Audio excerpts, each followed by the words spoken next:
La Hacienda del Diablo, capítulo 10. No sé cuánto tiempo me quedé pensando en los mensajes del viento. Alguien intentaba comunicarse con nosotros desde un lugar al que solo el viento tenía acceso. Me dormía con ese pensamiento y con él despertaba. Si hubiera podido hablar con Guillermo o con Coralia, seguramente me hubiera ayudado a llegar a una conclusión sensata. Pero con Remigio no me atreví a comentar mucho del asunto. Con él, guardando silencio, guardaré mi alma. Durante las mañanas y por las tardes, imaginaba que los cuartos de la hacienda eran cuevas del Averno. El tiempo, los sueños y mis temores se mezclaban, como si fueran aguas turbulentas en el remolino sin fin. Despertaba y volvía a dormir, absorto en lo que había escuchado. Le pedí a Remigio que escuchara de nuevo la grabación conmigo, pero se rehusó. Es una clara advertencia, teniente. Aunque la escuche 100 veces, no cambiará. Sé que a él también le habían impactado los mensajes. Desayunábamos y comíamos en completo silencio. Estábamos atrapados en una esfera de tiempo, sujetos a designios del más allá. El sol y los astros nos observaban con cierta desazón. Apenas sentía la más leve ráfaga de viento. El desánimo me invadía.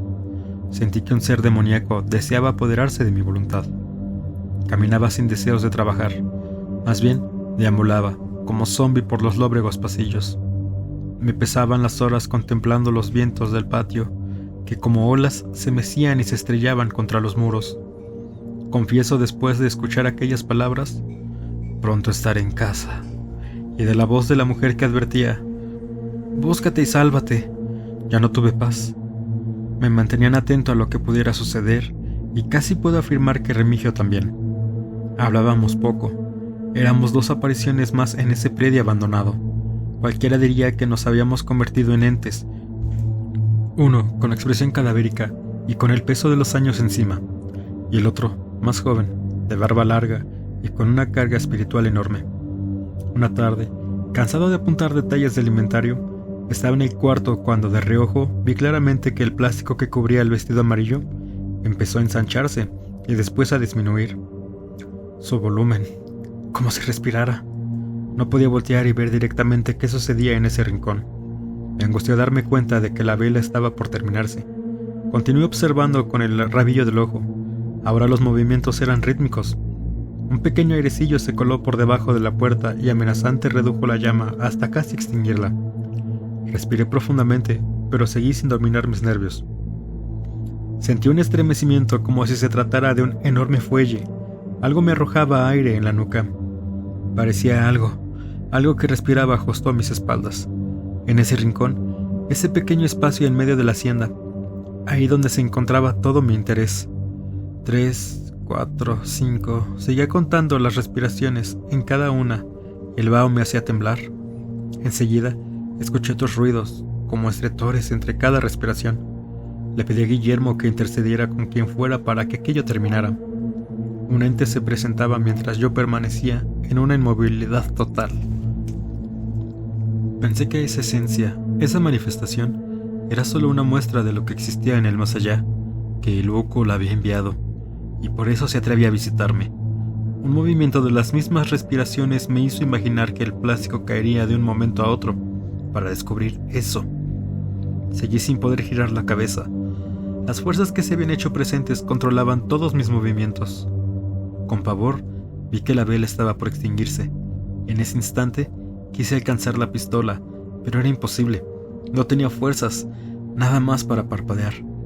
El plástico acarició las paredes mientras caía y anunció que el ente había quedado descubierto. De reojo, vi que la cubierta estaba en el suelo, y que algo se mantenía erguido. Era una sombra más alta que yo. Sentí la boca seca y un palpitar que amenazaba con hacerme estallar el corazón. Le pedí a Guillermo que me concediera más pabilo, para que la vela no se apagara, pero la tintineante luz me reducía la visión, y sentía que hasta la misma vida creía ver que el ente se movía hacia mí en el instante en el que la vela se apagó, dejándome a oscuras y sin fuerzas para moverme. Abrí los ojos hasta que casi se me salieron de las cuencas. Quería ver qué sucedía, pero era tal la negrura que no alcanzaba a ver ni mi mano. Desesperado, traté de distinguir alguna pequeña luz o brillo que me sacara de aquella terrible turbación. Sentí un frío que me congelaba.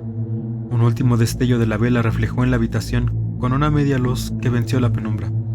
Ese centello me permitió distinguir que la figura avanzaba hacia mí. Después de todo regresó a ese entorno pavorosamente negro. Cuanto deseaba que Remigio abriera el cuarto y dejara entrar algo de luz. Parecía que en el casco solo estábamos la extinta vela, el ente y yo. Se detuvo justo detrás de mí. Imaginé que sus ojos desorbitados me observaban y que sus manos de fuerza descomunal me tomarían pronto del cuello. Alcancé a distinguir sus inhalaciones y exhalaciones. Faltaban segundos para que esas descarnadas manos me tocaran. Así me quedé, petrificado, sufriendo aquel acercamiento y sintiendo cómo el sudor me salía por los poros. Me hundía en el fondo del aturdimiento y la inconsciencia. Cuando volví en mí, era de mañana. La luz cruzaba los pequeños resquicios y cortaba la negrura de mi habitación. Me di cuenta que me había desmayado. Mi primera reacción fue revisar el vestido. Lo encontré intacto. La cubierta estaba en el suelo. Pensé en que quizá aquel sonido sencillo me había llevado a toda esa locura. Encontré a Remigio en el chilar, deshiervando los escuálidos y sedientos ojos. Me saludó arrastrando un «¿Qué hubo?». Lo observé mientras me atusaba la barba. Estaba tranquilo y sosegado. Por su comportamiento, creí que él sabía más sobre la llegada de don Juan que Juanita. Decidí contarle. Quisiera mostrarle un vestido que encontré hace días en una de las habitaciones. Supuse que él ya sabía de qué vestido le hablaba. Es una prenda muy conservada y adornada con muchos detalles. Sin expresión alguna, miró el vestido de arriba a abajo, detenidamente, como si fuera un objeto extraordinario. Cogió el gancho y estiró el brazo y se dirigió al patio. Ahí me pidió que lo sostuviera en alto. Con el cigarro casi terminado y apenas sosteniéndolo en la boca, acercó la mano al vestido con extrema delicadeza, lo acarició y echó una fumarola. ¿Juanita ya lo vio? Respondí que sí, y el caporal volvió a tocarlo con suavidad. ¿Sabe usted de quién era?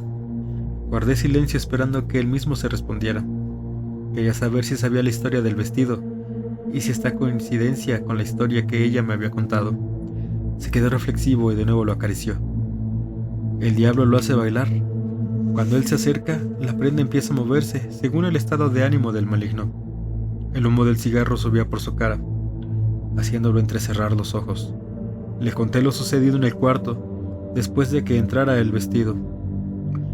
Me miró con cierto desdén, como si fuera algo intrascendente. Cogió el vestido y lo colgó en la rama de un árbol seco. Me invitó a tomar un café con piloncillo y me preguntó si había encontrado otros objetos similares. Me quedé callado por unos instantes, esperando que hiciera la siguiente pregunta y que eliminara la anterior. Pero su mirada fue determinante. Solamente el vestido, fue por casualidad. Aquí no existen las casualidades. Si usted encontró el vestido hace días, eso significa que ya debió encontrar otras señales. Aparecen como terrones a los lados del barbecho, pero no cualquiera las ve. Haga un esfuerzo, teniente, y dígame. Guardó silencio un momento, pero después dejó el cigarro. Y me hizo la pregunta, en el mismo tono. Caminamos cuesta abajo, alejándonos del vestido. Escuché el trote rebotado de los zapatos de Remigio, mientras seguíamos las sombras de la vereda como si fuéramos parte de ella. Faltan más indicios, teniente. Una tarde de estas tristes y pardas, Casilda le dijo a Juanita que enviarían indicios para que fueran encontrándolos y entendieran que el buco pronto visitaría la hacienda. Después de llegar hasta el jeep, el caporal me preguntó por el cencerro, al mismo tiempo que metía la mano en donde yo lo había dejado. Según él, esa había sido la señal más clara desde que Juanita había encontrado una carta que Casilda había escrito a Tomás un año después de su muerte. En ella decía que cuando las señales fueran encontradas por sus destinatarios, el buco estaría ya por aparecer. Para Remigio, el hallazgo del cencerro indicaba que la transposición de espacios iba a darse pronto, y la aparición del vestido amarillo lo confirmaba. Volví a preguntarme si había encontrado algo más. Aunque dudé al principio, terminé por decirle que había encontrado un collar y el cinturón del vestido. Como la estrella no es nada sin sus puntas, así el suceso que vendrá no será sin ciertos indicios. Usted ha encontrado 3. Tenemos que abrir los ojos al cuarto. El cuarto forma la cruz que deseaba Casilda. ¿Podemos saber por dónde aparecerá o cuánto falta para la supuesta transposición? Usted grabó las voces del viento que deseaba comunicarse. Eso es un gran avance. Pero ¿dónde y cuándo sucederá? ¿Lo habrá de seguir? No lo sé. Quisiera que fuera tan sencillo como que 2 más 2 son 4. Pero ¿cómo vamos a deducir qué medios usará Casilda para comunicarse? Debemos estar muy atentos. En el instante en que señaló al suelo al pronunciar la palabra «atentos», un estruendo se escuchó en el último patio.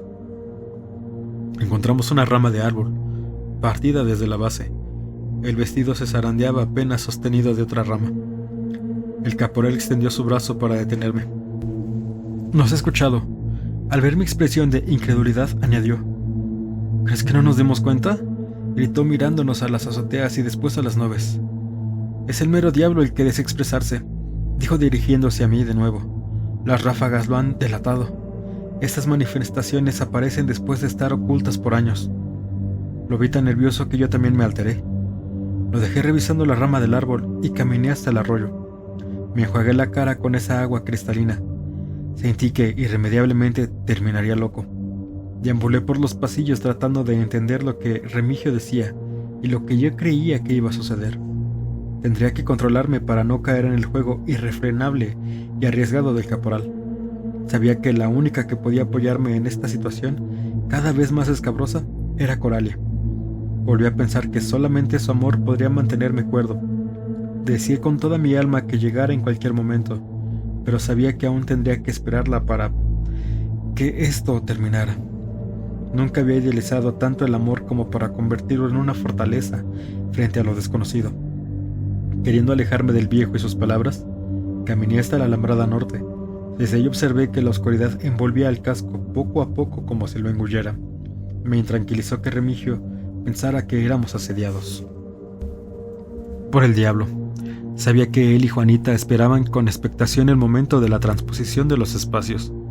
Lo sucedido aquella mañana en el pelotón de fusilamiento me pesaba enormemente, y de continuar en el Endrino, pronto sería un personaje más en las fantasías de los viejos. ¡Cora! ¡Cora!, grité cerrando los puños y levantándolos ante la tenebrosa imagen del rancho. Cerré los ojos al comprender que, sin darse cuenta, Remigio me orillaba a abandonar la poca cordura que conservaba. Maldije al ejército y al mayor Ramírez. Solo la pronta presencia de Coralia me libraría de quedar sin razón. El estado de demencia de los viejos me arrastraba a otro Endrino más tétrico y deprimente. Según Remigio, el vestido amarillo, el cencerro, el cinturón y el collar eran prendas de Casilda. Prendas que había dejado para que supiéramos que pronto aparecería el buco. Según yo, eran hallazgos comunes que no tenían relación entre sí. Decidí no pensar en ello y dedicarme a trabajar hasta que me relevaran. Subí para ayudar a Remigio con la impermeabilización de algunos techos. Mientras soportábamos el calor que reflejaba el químico, me comentó que había prestado algunos aperos y que en cuanto se los devolvieran, me los daría. Pensé que me lo confesó porque lo estaba ayudando. No pude soportar más el calor y le propuse bajar a la cocina para prepararnos unos filetes. Él siguió trabajando. Al atravesar el patio sentí que me observaban. Estaba en la cocina cuando escuché voces infantiles en el patio. Pensé en los niños que visitaban el Endrino. Era algo tarde. En pocos minutos oscurecería. Salí, pero no los encontré. Escuché risas detrás del cuarto. Me dirigí hacia allá, cuando unas pisadas en el techo de la cocina me hicieron pensar que habían subido. Regresé a la mesa y cogí el cuchillo cebollero. Trepándome unas cajas subí al techo. Nadie. Le grité a Remigio y me contestó desde el otro patio. Cuando fui a buscarlo encontré en medio del patio un bieldo clavado en el suelo junto a un montón de basura. Volví a llamar al caporal. Me contestó desde la cocina. «Teniente Franco, ya se quemó la carne». Sonriendo, sacó el humeante sartén. 2 chiquillos lo acompañaban. Me alegré al constatar que las risas no habían salido de mi imaginación. Sus caras deslavadas y los ojos vivarachos me parecía que sonreían, y me pusieron de buen humor. Me presenté con la mayor formalidad. Ellos hicieron lo mismo. Los 4 comimos frijoles y los pedazos de carne que no se habían quemado. Los muchachos sonreían entre sí. Apenas terminamos de comer, se despidieron llamando tío a Remigio. Venían de los abetos, un caserío que estaba rumbo a la sierra, como a 2 horas y media caminando. Todavía son niños, pero le pueden ayudar a contar los fierros. Quiero hacerlo con cuidado. Además me he topado con algunas situaciones. Bueno, añadí mientras bostezaba, Me voy a dormir. Esa noche tuve un extraño sueño. Me hallaba en medio del patio central y Juanita me observaba atrás de la torreta. Yo escarbaba para sacar el collar y ella se mantenía alejada. Extraí un cinturón de debajo de los tablones mientras buscaba distraerme para darle tiempo al caporal de desenterrar algo. Un ruido en el techo, quizá una rata moviendo el bote vacío de impermeabilizante, me despertó, pero volví a caer en ese sueño que yo suponía revelador. Juanita y Remigio se despidieron de mí y salieron de la hacienda, llevándose consigo lo que habían encontrado y dejándome, por disposición del mayor Ramírez, como el nuevo caporal. Desperté cuando escuché los pasos de Remigio en el pasillo. Recordé el sueño. Deduje que quizá los indicios eran artimañas de Juanita para aterrorizarme y hacerme huir por algo extraño.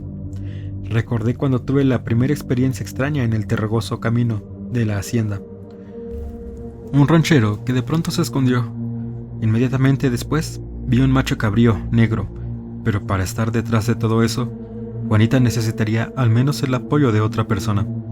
Recordé que había visto una sombra la noche que hice una fogata por la estacada. ¿Sería ella? ¿Estaría tratando de enloquecerme? ¿De alejarme? ¿Quién sería el sujeto que le ayudaba?